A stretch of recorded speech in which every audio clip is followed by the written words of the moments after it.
Une des meilleures preuves d'amour est de pouvoir dire à un frère ou une sœur, tu as tort. C'est une preuve d'amour car cela signifie qu'on a confiance en la personne et on sait qu'elle peut accueillir un désaccord, c'est, plus encore, être sûr que l'amour ne nie pas pour la liberté des personnes en relation.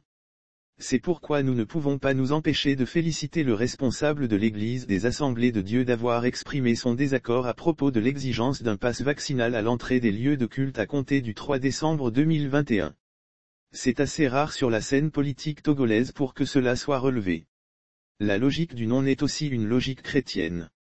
Finalement on peut se demander si notre liberté n'est pas à la taille de notre confiance en cette liberté, en sa force face à tous ceux qui pourraient avoir la tentation de l'étouffer. Ainsi imaginons que dans notre pays, les intellectuels se disent que personne ne peut penser avoir intérêt à ce qu'ils se taisent. En effet, toute personne qui détient un pouvoir, si minime soit-il, a tout intérêt à laisser s'exprimer tous ceux qui pourraient avoir un point de vue critique car cela lui donnerait des idées pour améliorer ses stratégies, et pour élargir le cercle de ses fans, tous ceux qui admireraient son souci de préserver la liberté des uns et des autres. Imaginons qu'au lieu de la panne d'idées où sont actuellement plongés les partis politiques, chacun d'entre eux se dise que les autres partis politiques lui font confiance pour exprimer sa vision de l'avenir en toute liberté, car les membres des partis sont convaincus que personne ne pourrait proposer quelque chose qui irait tout à fait contre l'intérêt des citoyens. C'est alors que les bonnes idées ne resteraient pas cachées au fond de l'esprit méfiant de chacun, elles sortiraient et seraient complétées par les bonnes idées des autres, alors naîtrait enfin la convergence dont rêvent tant de Togolais. Et ces Togolais seraient enfin réconciliés avec la politique, avec les hommes et femmes politiques, ils seraient heureux d'avoir de vrais partis politiques, bâtis autour d'idées à défendre et non derrière des hommes à qui il faut que les membres restent fidèles coûte que coûte. Imaginons que les citoyens soient sûrs que leur pays ne se bâtira pas sans leur décision de se mettre à le construire contre vents et marées. Au lieu d'espérer que l'espace pour cette construction leur soit assuré, au lieu d'attendre que quelqu'un leur en donne la permission, chacun chercherait quoi changer dans son quotidien comme début de cette société dont tous rêvent. Alors le changement social se réaliserait comme par magie, petit à petit.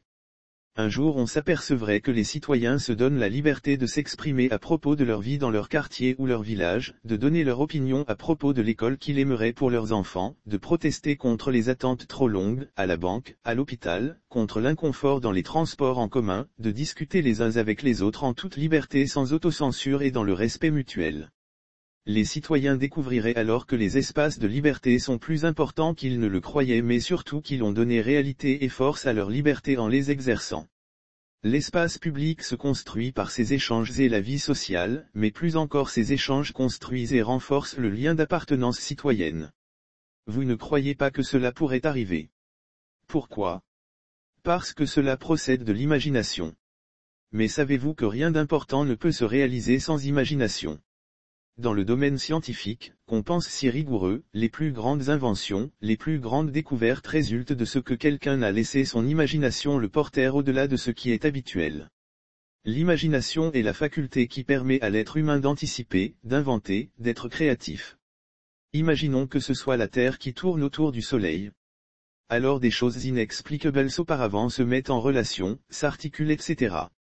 Imaginons que la pourriture ne soit pas produite par la viande avariée elle-même mais produite par un organisme vivant extérieur à elle. Alors on se met à chercher cet organisme, on le découvre et on commence à comprendre certaines maladies, à savoir comment les soigner etc. Imaginons dans quel Togo, dans quelle communauté économique des États indépendants de l'Afrique de l'Ouest, dans quelle Afrique nous voulons vivre et alors, on serait tout surpris par la transformation des choses en peu de temps car tout se mettrait en mouvement.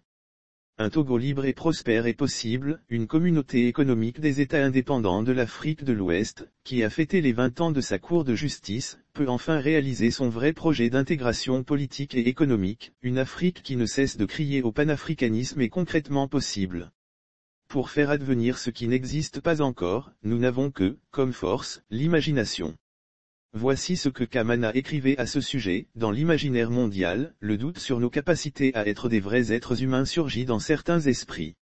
On ne le clame pas sur tous les toits pour ne pas effaroucher les bonnes consciences humanistes, mais tous les rapports des organisations internationales sur les indices du développement indiquent bien qu'il y a aujourd'hui des pays développés et des pays sous-développés, des pays riches et des pays pauvres, et parmi ceux-ci, les plus pauvres des pauvres, les peuples d'Afrique.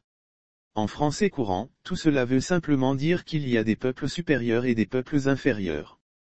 Nul besoin de dessin pour savoir de quel côté nous nous trouvons, nous Africains. Comment castéons avec une telle image? En refusant de s'enfermer dans un imaginaire traumatique, comme dirait Achille Mbembe, l'imaginaire du défaitisme, du pessimisme, de l'immobilisme et de la conformation au statu quo d'une Afrique malheureuse. De même, il faut refuser de se murer dans des incantations moralisatrices pour amadouer les maîtres du système déjà immunisés contre tout discours moral, comme le dit si bien Ebenezer Nyomwell.